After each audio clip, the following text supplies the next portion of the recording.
Theatre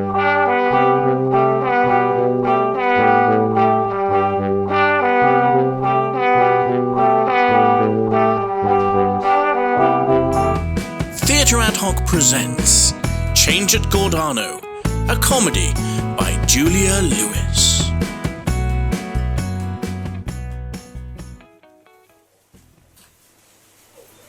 That'd be $6.99, please. $6.99 for a magazine and a bottle of water? It is a posh magazine. It's about classic cars. Exactly. Now, if you'd have gone for your Bellas or Take a Breaks of this world, then it would have cost you considerably less. A copy of Take a Break might have cost me less in money, but it would certainly have cost me more in brain cells. You what? Yeah, precisely. I expected this trip to start badly, and so far it's meeting up to my expectations. Oh, sorry. Oh, will you watch where you're going? Oh, someone got out of the wrong side of bed this morning. Is it just a tin of travel sweets? Oh, no, sorry. It's the glasses and the hat as well. Could I ask you not to wear the merchandise before purchasing? But how will I know if they fit me? They're for you. Yes. You do realise these sunglasses are part of our ladies' range? Are they not unisex? What's that? You know, unisex. Is that like transgender? I've done a training course on transgender and gender fluids, so I know all about things like that. No, unisex means they're suitable for all kinds of, sex. Don't you get perverted with me. I'll have to call my manager, Mr. Chowdhury. He doesn't tolerate lewd behaviour inside the shop.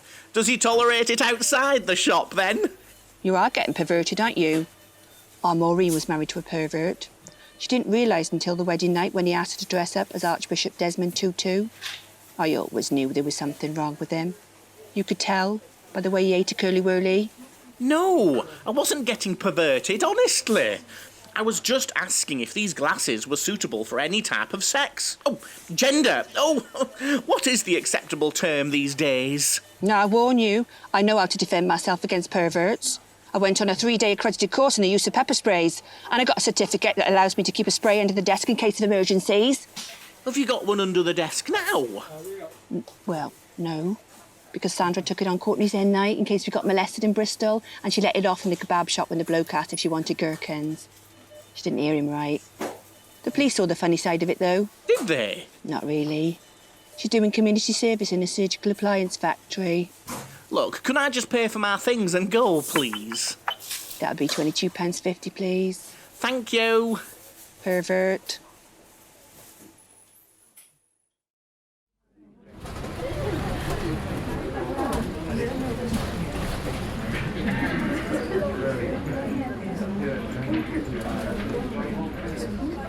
Excuse me. Oops. Sorry. Oh, hello, Phyllis. That rash has cleared up. Here we go. This is my seat. We've got our favourite one again. Good afternoon, ladies and gentlemen. This is Sharon, your hostess, speaking. I hope you can all hear me. If you can't, then I do have a selection of hearing aid batteries for sale at the front of the coach. Can I ask you all to quickly find your seats and ensure that there are no obstructions to the back passageway, so that those preferring to enter from the rear can pass through unhindered. Excuse me. Oh, hello. Man from the shop buying expensive car magazine. Who you bumped into? Indeed, the very same. I think this is my seat next to you. Number 33. Yes. Not number 32. No, the ticket says number 33. Definitely number 33. Yes, definitely number 33. Good, because number 32 is mine. I have to have a window seat on account of my impetigo.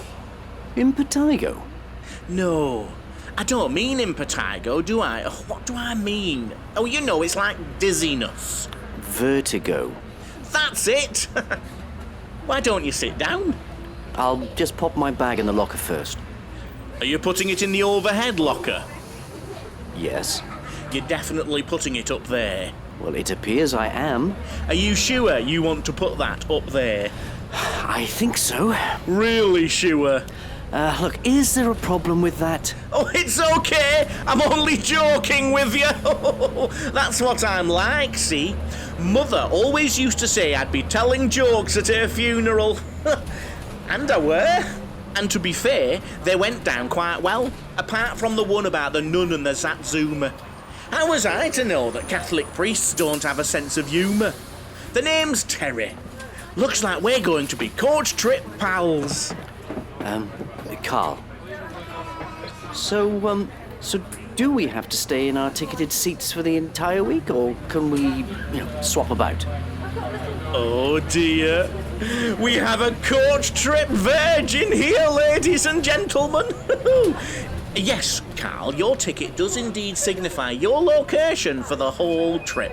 So, you have the pleasure of my company for the entire week. It's okay, coach trip virgin. I'll look after you. I know all the tricks of the game. There are tricks of the game. I thought this was just a holiday. Well, technically it is a holiday, but I like to think of it as more of a test of human endurance. And if you know the tricks, you are more likely to get to the end of it unscathed. Things like how to locate the conveniences at the rest stops in the shortest time possible. What time to get to the breakfast room to ensure that the coffee urn has heated up to the correct temperature. Which of the lonely old ladies you can ask to make emergency darning repairs to your undergarments should you require it. You stick with me, Karl, and you'll be absolutely fine. I'll protect you from being taken advantage of by the coach trip vultures. Ladies and gentlemen, if you could just find your seats and place any medium-sized bags into the overhead compartments. We're shortly due to leave Gordano and commence our luxury 7 days Carlton's Holidays coach tour of the Dordogne. We will make our way down to Dover and then embark on the short ferry crossing into France. The journey is expected to take a little longer today on account of there being a 5-car pile-up on the M4 just outside of Swindon. And although it is on the opposite carriageway, we will be slowing down for you to all have a good old gulp. May I remind you, however, that flash photography is not permitted if the emergency services are at the scene.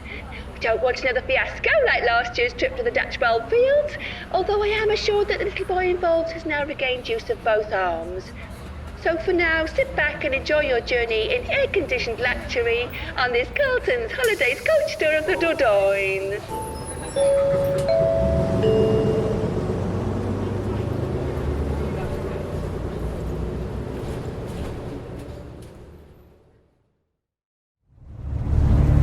Have you been to France before? Several times, family skiing holidays. Mother and I did the Dordogne trip 4 times. It were her favourite. She said to me on her deathbed, she said, "Don't mourn, Terry. Once I've gone, you book yourself on a Carlton Holidays tour of the Dordogne." It were her final request. No, I tell a lie. Her final request were for me to change her catheter. Well, I'm only here because my children thought it was a good idea for me to have a holiday when my divorce came through. My parents booked it. But, no offence, a coach trip really isn't my sort of thing. No offence taken, Karl. But you will permit me to make it my mission this week to convert you from a coach trip virgin into a coach trip enthusiast. Look, please don't trouble yourself. I don't want to seem rude, but I'm just going to pop my earphones in and listen to some music. Oh, no. Karl, that's not going to work. Your earphones aren't connected. Someone's cut the wires off. Are you not familiar with technology? No, they're Bluetooth. They connect wirelessly, without wires. Well, isn't that marvellous? Whatever will they think of next? I've had this top-of-the-range Walkman since 1984. Brilliant bit of Japanese engineering. It's never let me down. What are you listening to, may I ask? Beethoven's Piano Concerto No. 5. It's one of my favourites. What about you? I'm listening to Ying Tong Tiddle-I Po by the Goons. It's a classic. They were Mother's favourites. She used to get me to tape them off the radio. She were very particular about the tape starting and stopping at the right time. You know, she wanted a clean cut. No extraneous noise at the beginning or at the end. If I got it wrong, she used to clip me around the head with her slipper. How we laughed. Really? Wasn't that child abuse? Oh, no. Just a bit of high-spirited fun. She were like that with my father too. Although she didn't use a slipper. She used to use the milk pan. Travel sweet? No, thank you. Oh, go on. It's one of the joys of being on a coach journey.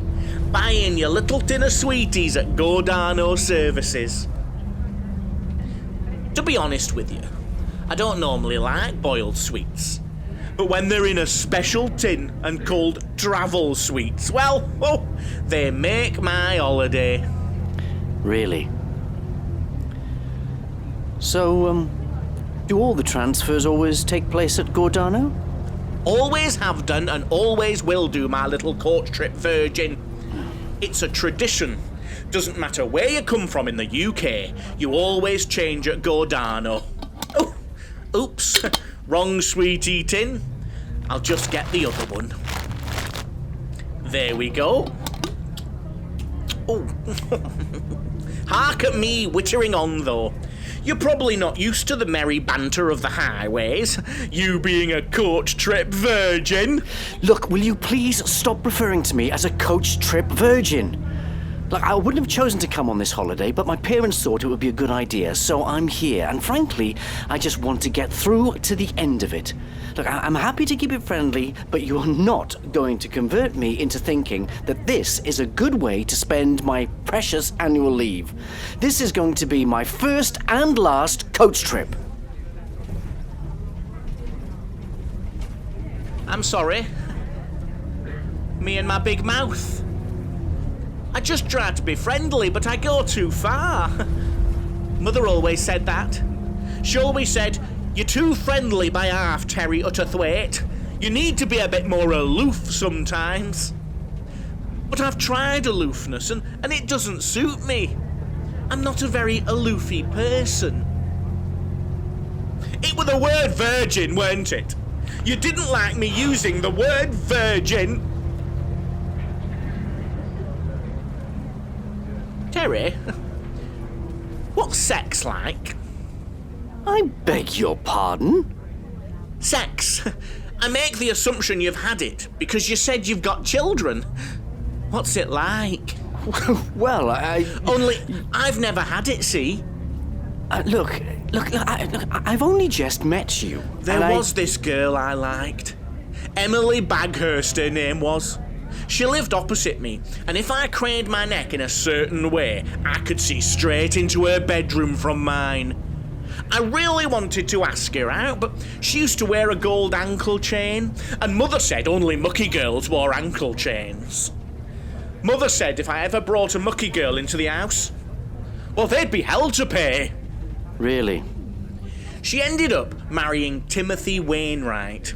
He had a motorbike and a discount card for the all-you-can-eat Chinese on the high street, and I couldn't compete with that.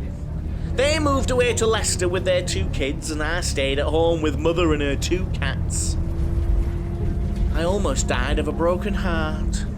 Seriously? Well, no, it were a burst appendix, but I'm sure it were the strain of losing her that brought it on. You've been luckier in love, I suppose? Hardly. You did hear me say that I've just got divorced. What happened? If you don't mind me asking. Why not? I suppose we've got to talk about something on this interminably long journey. This what? Never mind. Well, Claire and I got married shortly after I qualified as a doctor. She's a nurse and I'm a GP.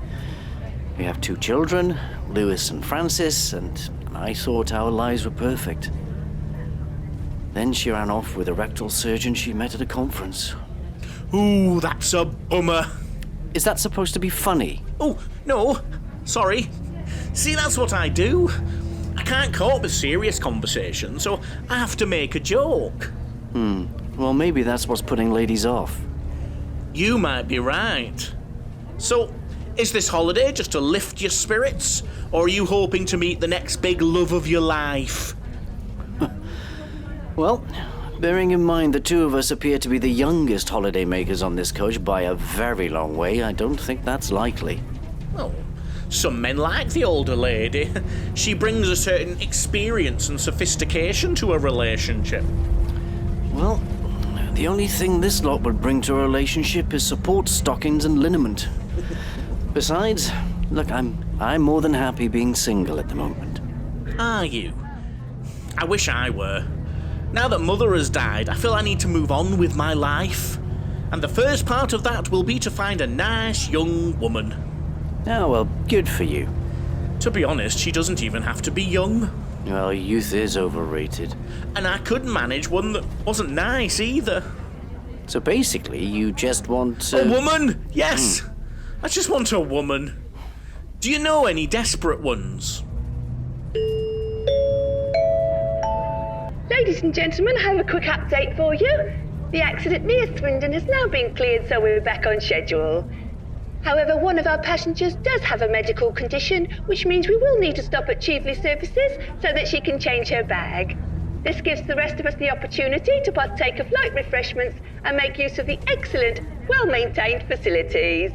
If anyone does need to answer the call of nature before we get there, can I remind you that the onboard convenience is only designed to process liquids.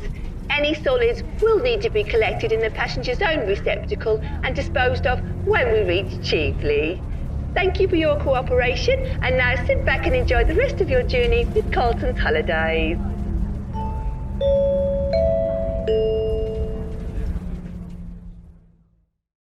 There you are, my little coach trip for... Oops. Sorry, I forgot. Anyway, I thought I'd lost you. You went scurrying off the coach as soon as the doors opened. What's that? A croissant. And what's that? Soy caramel macchiato. Oh, foreign, is it? Well, I bought it over there. That's why I voted for Brexit. Because of all this foreign food. Oh, no, I'm wrong. I voted Remain, I think. I've got a pasty.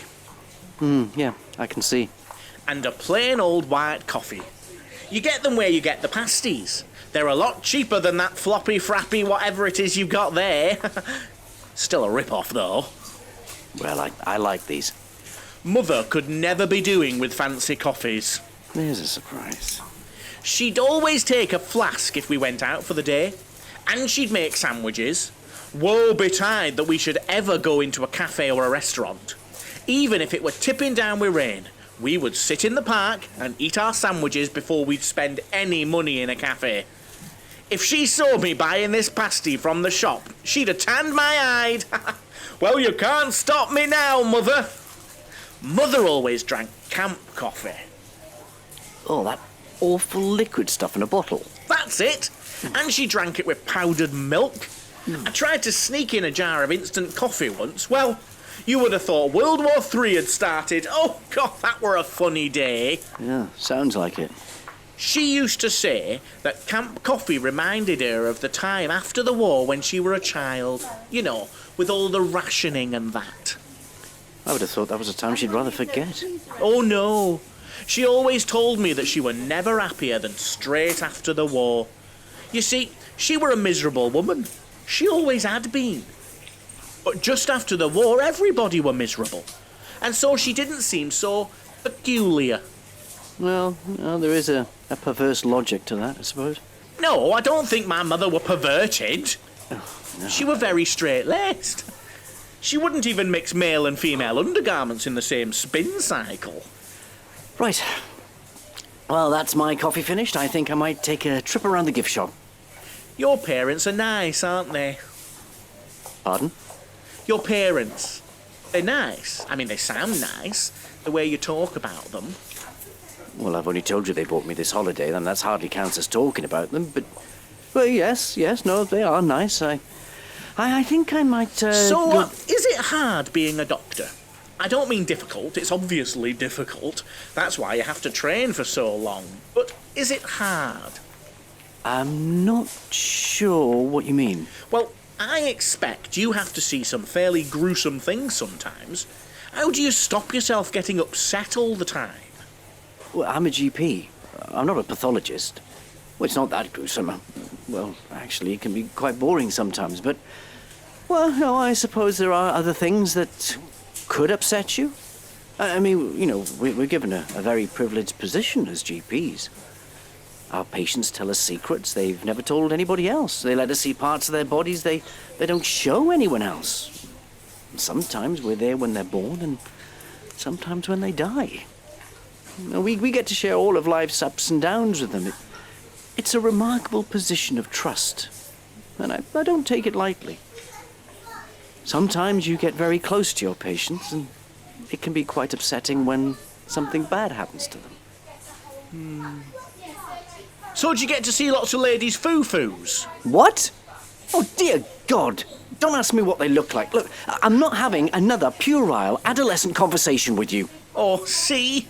There I go again. No, maybe we shouldn't talk at all. Like, if you're going to turn every conversation into an attempt to have a vicarious sex life through me, then I'd rather not talk at all.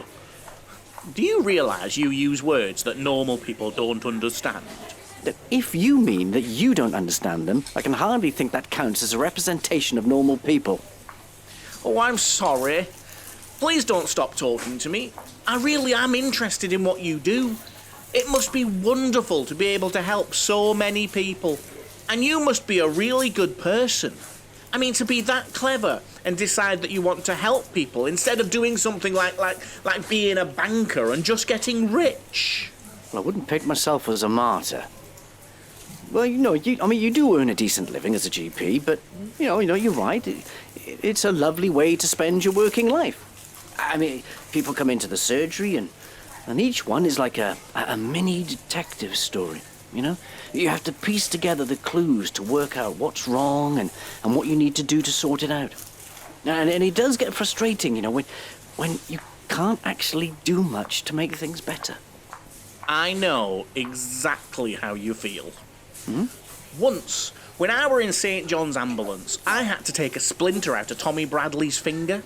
4 goes I had, and I couldn't get the blighter out. I were upset about it for weeks. Yeah, that's exactly the same. You have been blessed, Karl.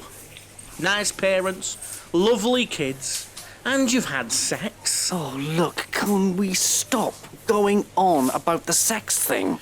Maybe one day I'll find a lady who'll want to partake of some sexual shenanigans with me. Until then, I'll have to make do with a leather glove, a pot of goose grease, and my Call the Midwife box set. Call the Midwife box set? Well, you imagine that if those women can haul a breech delivery pushed up against a wall in a brick outhouse, they've probably got hands that could give you a right good seeing too. Oh, especially the hefty one.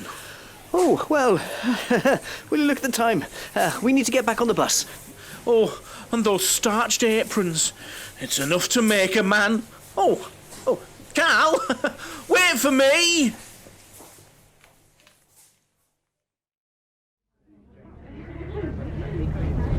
I'd like to apologise for the direction the conversation took in there.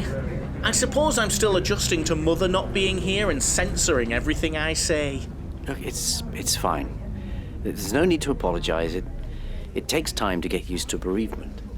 You were obviously very close to your mother. Oh, I was. It had just been me and her for a long time. What happened to your father, if you don't mind me asking? I don't mind at all. The dirty bastard ran off with a shorthand typist from Huddersfield called Melinda. She had a turn in her eye and unfeasibly huge breasts. And she always wore peep-toe sandals. Mother couldn't on account of her bunions. I think it were the shoes that swung it.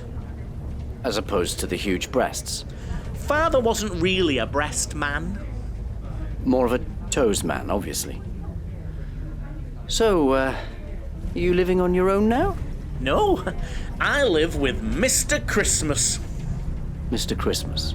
Mother's cat. Ah. She adored that cat and it adored her. Well, there you go. That's some comfort for you. No, it's not. The little blighter hates me. He waits for me to go to sleep at night, then bites chunks out of my fingers. Every bloody night. I'm convinced he thinks I killed her. I'm sure he doesn't. He just doesn't understand what's happened. Cats aren't able to grasp the nature of death. It's an abstract concept, and I'm afraid they don't have the brain power to work it out. He's just responding to the strangeness of this new situation. I suppose you're right. It's not as if he saw me put a pillow over her face or anything. Oh, sorry. That's my weird sense of humour again. Well, Mr. Christmas isn't the only one having to adjust to a new situation. It'll take time for you as well, Terry. I reckon you're right. Now, I'm going to settle down to read my book before we get to the ferry. What are you reading? Oh, it's Joe Nesbo's latest novel. Oh, comedy, is it? No, it's a crime thriller. Ah, I've got a book in here somewhere. Oh, there we are. The Playboy Prince of Scandal. It's a Mills and Boone. A real page-turner, I'm sure. Mother hated them. Called them pornography. Said I were going to hell for reading such filth. They're not that bad, are they? Haven't you read any? No. Oh, I'll let you borrow this one when I've finished it. Better than that crime thing you've got there. It's love that makes the world go round, Karl, not murder. How very profound.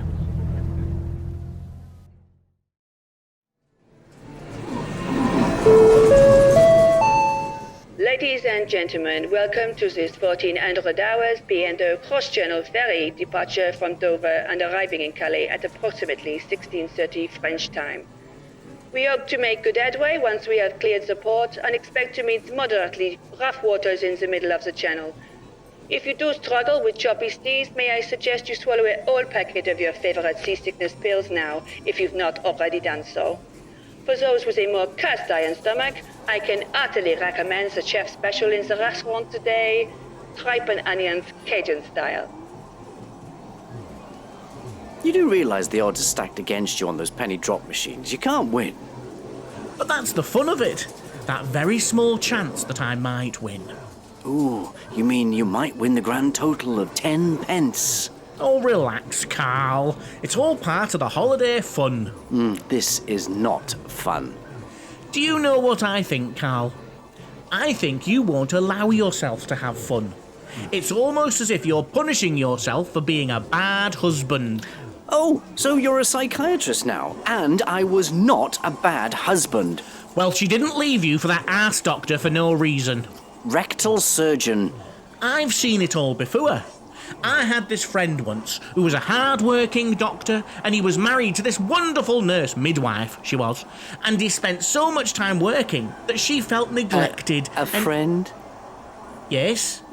Not a character in Call the Midwife? Well... Look, Terry, thanks for the advice, but if you're going to use examples to make your point, try and use ones from real life and not the realms of fantasy. Sorry. And I did not neglect my wife. I worked hard, but so did she. Which is why we always made sure we spent time with one another and the children. Highly sexed, was she? Pardon? Well, if it wasn't that you ignored her, and I don't think it's your looks, Karl, because you are not a bad-looking man, I assume the reason she went off with that what's-his-face was because she had a particularly high sex drive. I've seen that sort of thing before. No, you haven't. You're right, I haven't. But I would have thought that a man who spends his life poking around in bumholes might be rather inventive when it comes to keeping a lady happy in the bedroom department. Right, that's enough. Right, I'm going to find a quiet spot on this ferry and sit and read my book. And I would be very grateful if you could confine yourself to the exact opposite end of the ship. And I'll speak to you again only when we are back on the coach.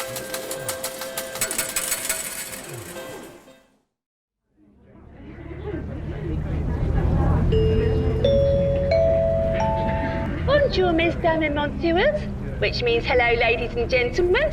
We're now on French soil, so could I ask you all to adjust your watches to the current continental time, which is 1 hour ahead of good old British time. This is really important as we don't want any of you to miss the coach in the morning, which is a reminder for me to tell you that we will be leaving L'Hotel Fromage Pourri, our overnight stop, at 6 in the AM. That's 6 AM, not a minute later. I've got a very tight itinerary and I will not tolerate anyone slackening me.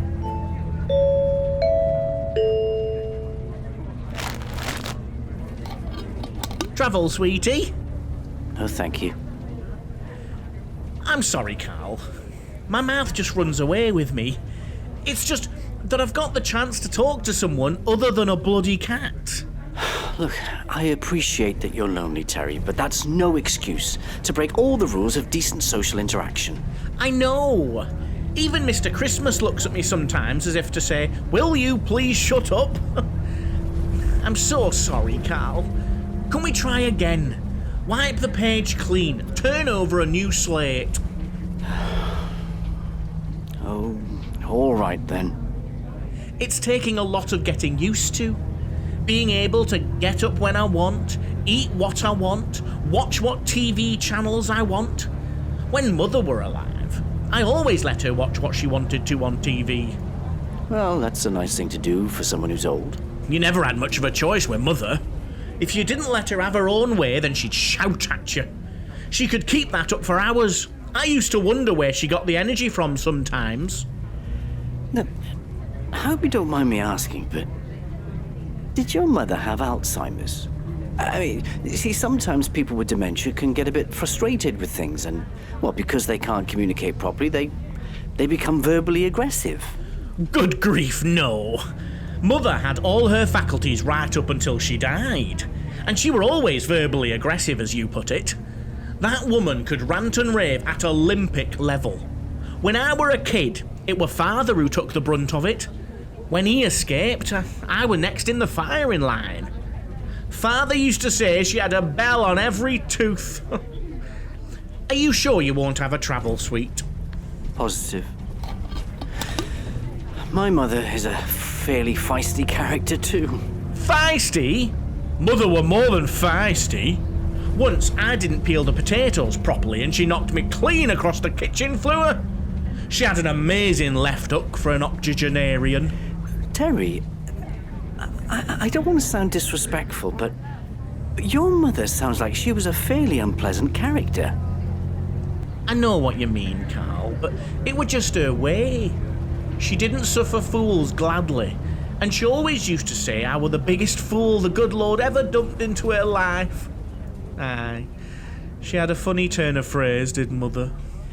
I'm no psychologist, Terry, but I do know that sometimes the grieving process can be interfered with when there's some ambivalence about a person's death.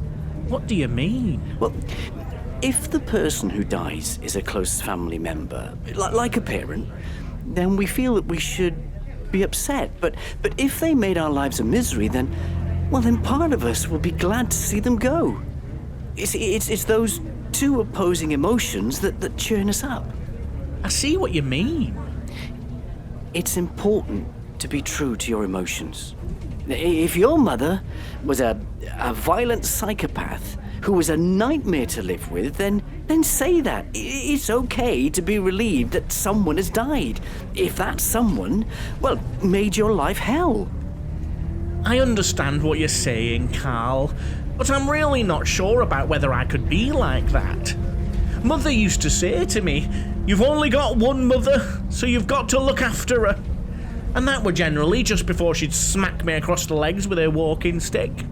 Look, Terry, I've been a GP for a good number of years now, and I can assure you that you were the victim of unequivocal domestic violence.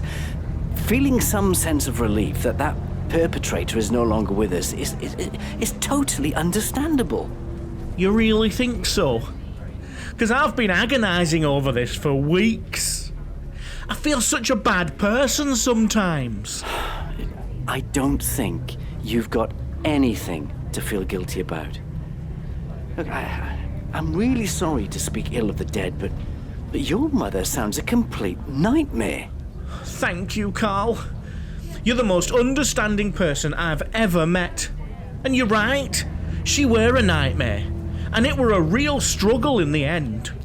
Well, like I said, look, people can become quite crotchety as they get older, so if she already had a tendency to a bit of violence, then it would have become more difficult as time went on. Oh, yes.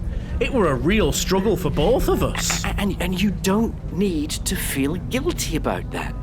But I were feeling terribly guilty about it. In fact, I were going to hand myself into the police when we got back, but you've made me see sense. I don't need to feel guilty. She were a monster, and the world is better off without her. Thank you, Karl. Pardon? I said, night-night, Mother, and I went downstairs and made myself a cup of cocoa. The next morning, I went to the travel agent and booked this holiday. Sorry. But she didn't half struggle. She kicked out at me with all of her strength, but I didn't let go. I held that pillow over her face until she stopped struggling. So, you killed your mother? I said to her, you need to hold still, Mother. This'll all be over a lot quicker if you just hold still. I am so glad I met you. This is going to be the start of something big, I can tell. We're just like the Three Musketeers, exploring new places together. 3? Oh, yes. Well, I didn't want to pay for it to have a spot in the Garden of Remembrance. That would be a waste of money. And anyway, I'd already used the cash to book this holiday, so I told the funeral directors to pop her in this sweetie tin, and then she could come travelling with me. Your mother is in the tin? So it's you, me, and Mother, Karl, riding off into the sunset on our continental adventure. We'll look after him, won't we, Mother? Ladies and gentlemen, just to give you a little update, we're making good progress and should reach our hotel at the anticipated time. Also, just to remind you that in accordance with company policy to encourage the blossoming of new friendships and ensure our brochure prices are suitably competitive, all our single travellers will be sharing twin rooms. You'll be pleased to know that, as usual, you will be paired up with the person you're sitting next to. So get to know them well, and hopefully no one has any strange little nocturnal habits like sleep talking or night terrors. If anyone has any queries, please indicate to me as I pass along the aisle. Yes! Karl, this is going to be brilliant! In Theatre Adhoc's performance of Julia Lewis's Change at Gordano, Jonathan Hall played the part of Karl, Andrew Pippen played the part of Terry, and Joe Hamilton played the part of the shop clerk, the hostess, and the ferry announcer. The play was produced by Andrew Pippen, and Change at Gordano was a Theatre Adhoc audio production.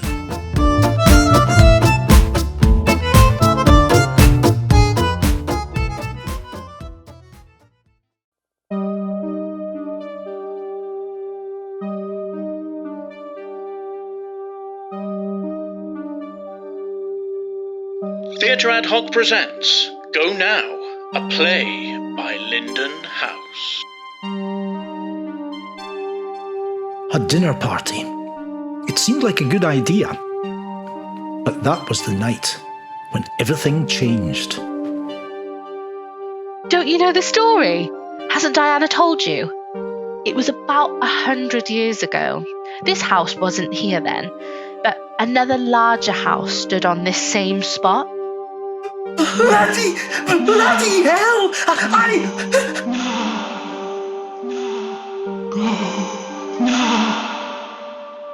A dinner party. It seemed like a good idea. An innocent dinner party.